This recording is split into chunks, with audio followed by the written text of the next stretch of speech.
Welcome to Click for IB Biology. We're studying C3.2, Defense Against Disease. And this, of course, are the infectious diseases. And in this particular video, we're going to be looking at zoonosis. There's a PDF of this presentation that's linked into the video description down below, where you'll also find 10 questions. These are short answer questions, and answering those should be able to secure your understanding. The answers are provided. So zoonosis. Zoonosis is the situation where a pathogen is transmitted from a primary animal host into a secondary host. And in the cases that we're going to be looking at, the secondary host that I'm going to be thinking about are humans. So diseases of ourselves. So zoonosis, diseases of humans. We should note that in the transmission of the pathogen from a primary host to the secondary host of the human, it is possible that there may be intermediary hosts in the process, so not just one step, but multiple steps. Some of the famous examples of zoonosis are tuberculosis.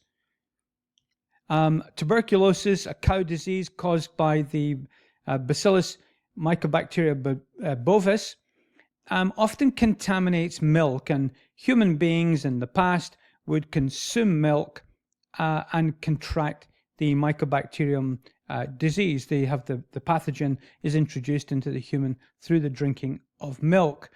Of course, the process was attempted to prevent this process through the pasteurization or the heat treatment of milk, which actually kills off the Mycobacterium bovis. Please note that this is not the form of tuberculosis which travels from one person to another. That wouldn't be zoonosis because it doesn't have a primary host of an animal.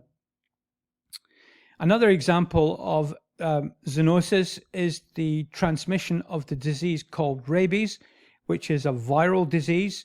And classically, one would associate the host, the initial host, as something like the domestic dog, but there are many wild animals that also can host rabies, including things like bats. Now, the transmission process is generally through biting. Aerosols in saliva are rare events, but the biting process with the virus present in the saliva of the dog is then transmitted to the person who will then become infected with this very, very serious disease. Today, there's a whole variety of different treatments for rabies. There's a sequence of vaccines which can be taken to minimize the impact of the rabies infection.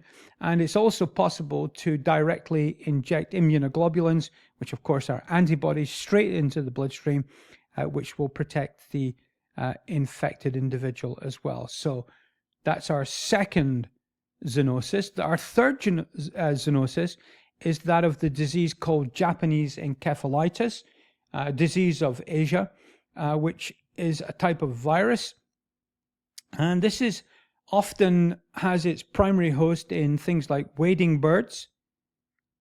Here I'm showing some herons, which theoretically could be the host. What then happens is that in this case, we have a multiple step with intermediary hosts.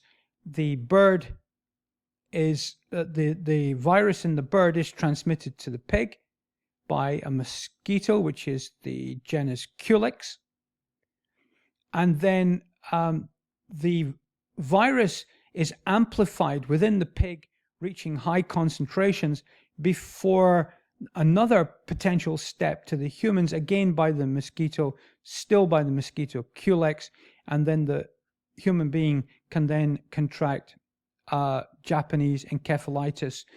The response to this is that there is a vaccine against Japanese encephalitis. Indeed, it's a vaccine that we use in my part of the world, that I've used with my children against this particular disease. These are three examples of zoonosis. There's the link to the next video, which is on HIV and AIDS. There's the chance to subscribe to the channel, always greatly appreciated, that encouragement. And there's the playlist for your convenience as well. Thank you for listening.